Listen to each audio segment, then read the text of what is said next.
Assalamualaikum warahmatullahi wabarakatuh. Kembali lagi bersama saya Zezetina dalam video pemecahan masalah pembelajaran siswa. Judul video kali ini adalah penerapan PSE atau Pendidikan Sosial Emosional Terintegrasi Mata Pelajaran untuk meningkatkan 5 kompetensi sosial emosional siswa. Judul masalah terpilih yang akan diselesaikan. Pembelajaran di kelas saat ini masih banyak terfokus pada peningkatan kompetensi kognitif saja.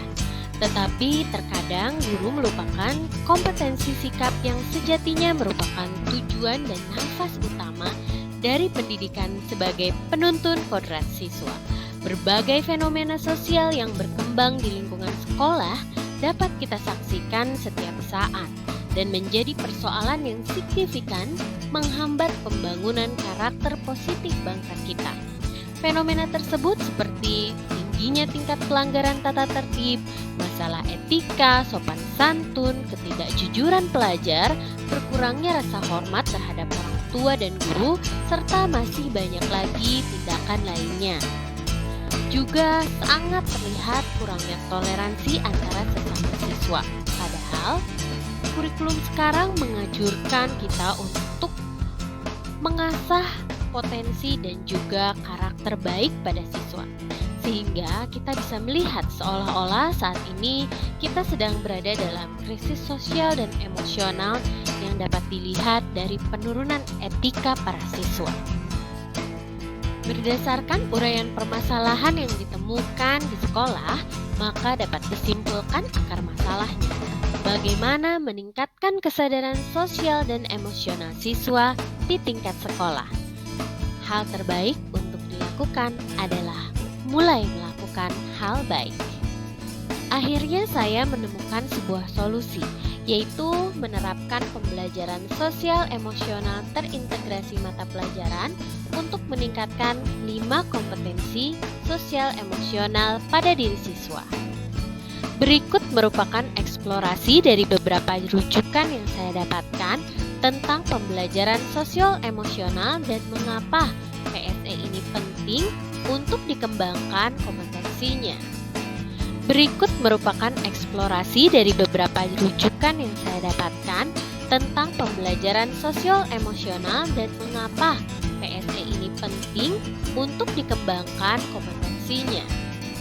Berikut merupakan eksplorasi dari beberapa rujukan yang saya dapatkan tentang yang pertama adalah apa itu pembelajaran sosial emosional atau PSE.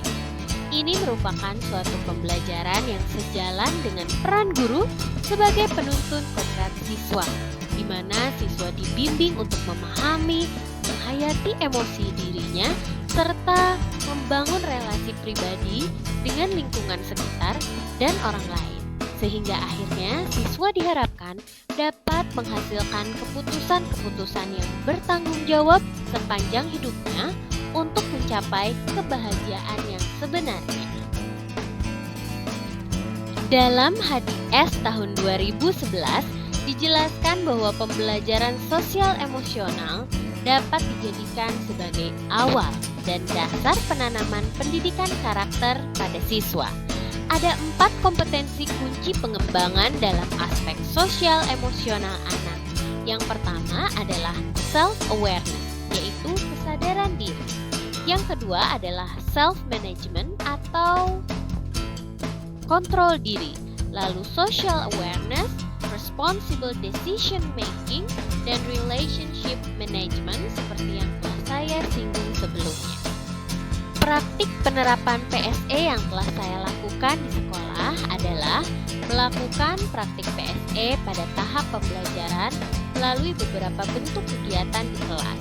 Dengan kata lain, PSE yang saya lakukan adalah PSE terintegrasi pengajaran guru di kelas. Yang pertama, saya pernah melaksanakan iMessage dengan cara tertulis, di mana siswa mengemukakan perasaannya terhadap suatu subjek. Kemudian, saya juga pernah mencoba teknik stop. Teknik stop ini dapat Anda cari di dalam literatur YouTube dan lain sebagainya. Lalu yang pernah saya lakukan juga adalah say it with song. Saya mengajak anak untuk menyanyikan sebuah lagu yang menggambarkan emosi dirinya.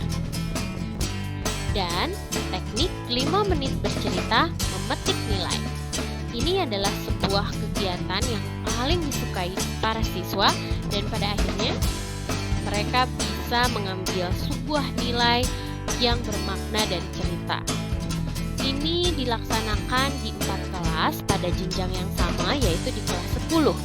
PSE yang dikembangkan adalah self-awareness, self-management, social awareness, responsible decision making, dan relationship management.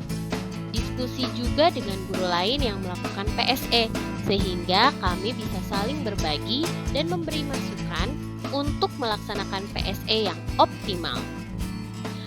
Pada akhirnya, PSE diharapkan dapat membentuk suatu atmosfer kelas atau budaya positif sekolah yang dapat membuat pembelajaran ada dalam taraf optimumnya. Nah, yang kelima adalah analisis hasil pemecahan masalah.